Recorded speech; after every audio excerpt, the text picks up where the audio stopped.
राधे कृष्ण। चौथा अध्याय। श्री बलराम और श्री कृष्ण के द्वारा बछड़ों का चराया जाना तथा वत्सासुर का उद्धार। श्री नारद जी कहते हैं, राजन, सनंद की बात सुनकर महामना नंदराज समस्त गोपगणों के साथ बड़े प्रसन्न हुए और वृंदावन में जाने को तैयार हो गए। यशोदा, रोहिणी तथा समस्त गोपांगनाओं के साथ घोड़ों, रथों, वीर पुरुषों तथा विप्र मंडली से मंडित हो परम बुद्धिमान नंदराज दोनों पुत्र बलराम और श्री कृष्ण सहित रथ पर आरूढ़ हो वृंदावन की ओर चल दिए।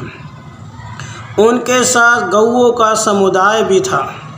बूढ़े, बालक और सेवकों सहित अनेक छकड़े चल रहे थे।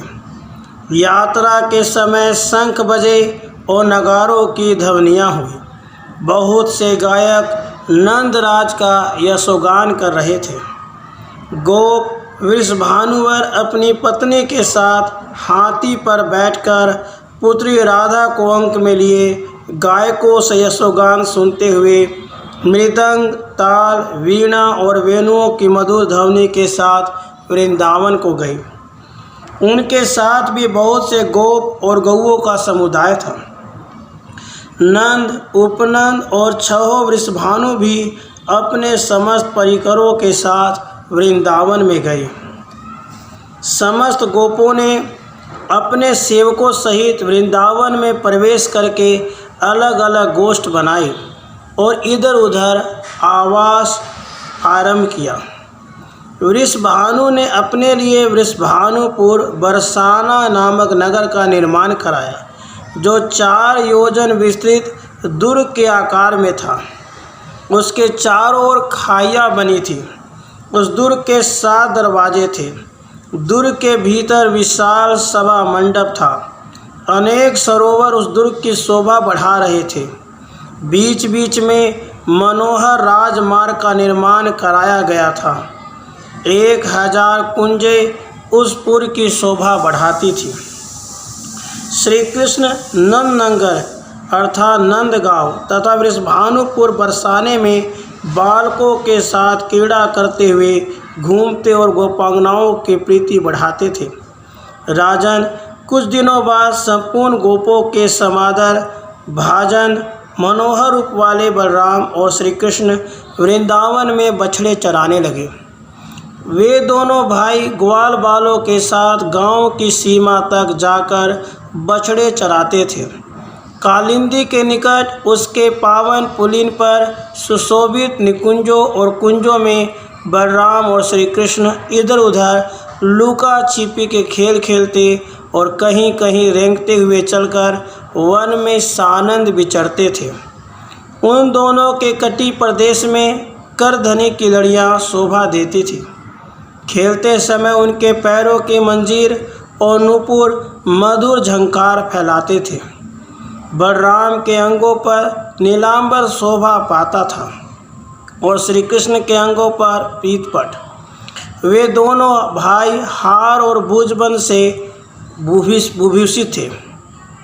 कभी बालकों के साथ ढेलवासों द्वारा ढेले फेंकते और कभी बांसुरी बजाते थे।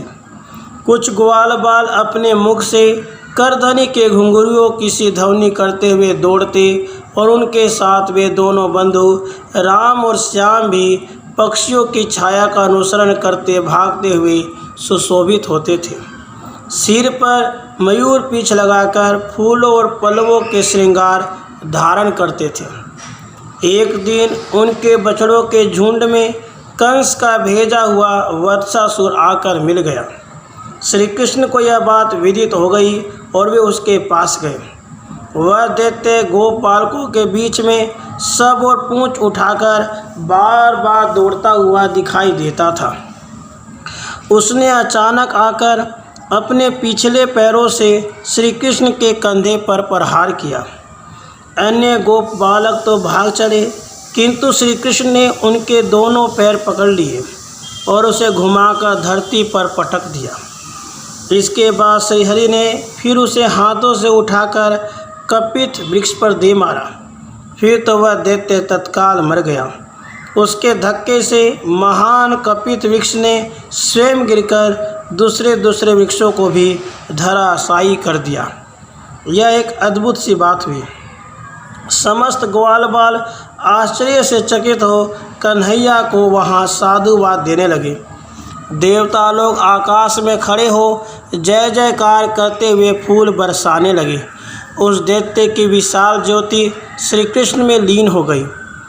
बहुलास्व ने पूछा, मुने, यह तो बड़े आश्चर्य की बात है।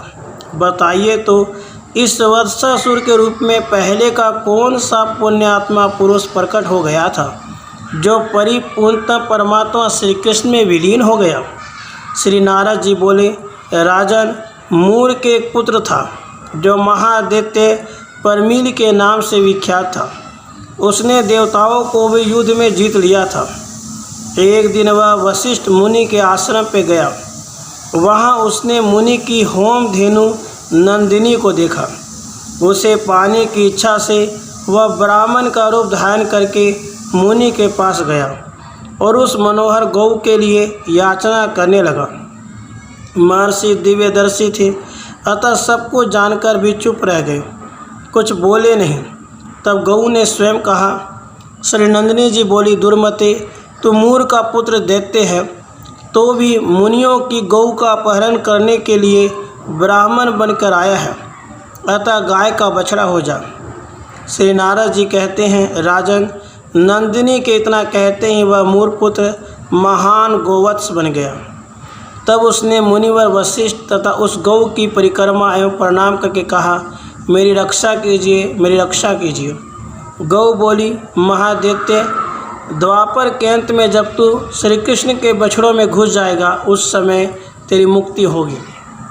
श्री नारद जी कहते हैं, उसी शाप और वरदान के कारण परिपूर्णतम पतित पावन साक्षात भगवान श्री कृष्ण में दैत्य वत्सासुर विलीन हुआ।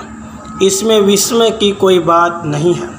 इस प्रकार श्री गर्ग संहिता में श्री वृंदावन खंड के अंतर्गत वत्सासुर का मोक्ष नामक चौथा अध्याय पूरा हुआ। राधे कृष्ण, राधे।